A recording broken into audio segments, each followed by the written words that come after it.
ਕਰਨ ਦਾ ਵੀ ਤਰੀਕਾ ਹੁੰਦਾ ਨਾ ਇੱਕ ਖੇਤ। अस्सलाम वालेकुम दोस्तों, आज की वीडियो आ CKC 3 जीन बी आ 3 जीन बी आ देखो इनू मोथा बहुत सी ते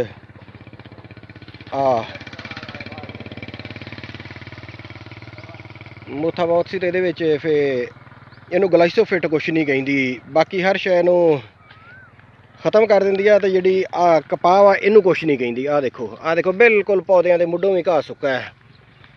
ये कदों करनी है ये वास्ते, ये जो 1 महीने का हो जाए है ना पौधा, तो फिर इनू स्प्रे कर दे तो ये बहुत ज़बरदस्त रही। आ देखो माशाल्लाह बड़े बड़े होए आ जेडे नागे आ देखो जिथे कपाह नहीं सी हुई तो उत्थे आ बाद च दोबारा नागे लाए आ देखो जी गेती लगी है तो उन्होंने माशाल्लाह कितना फल लगा। आ देखो ये 3 जीन का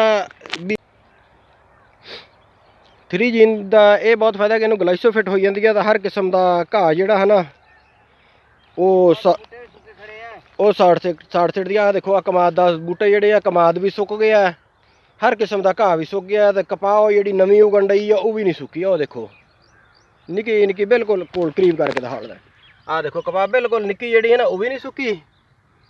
आ देखो तो कपाह नूं ये कुछ नहीं कहती। तो इस तरह दियां होर अहम मालूमात लैण लई सारे दोस्त मेरे चैनल को सबसक्राइब कर लो, नाल घंटी वाले बटन भी नप दिओ। जज़ाकुमुल्लाह खैर।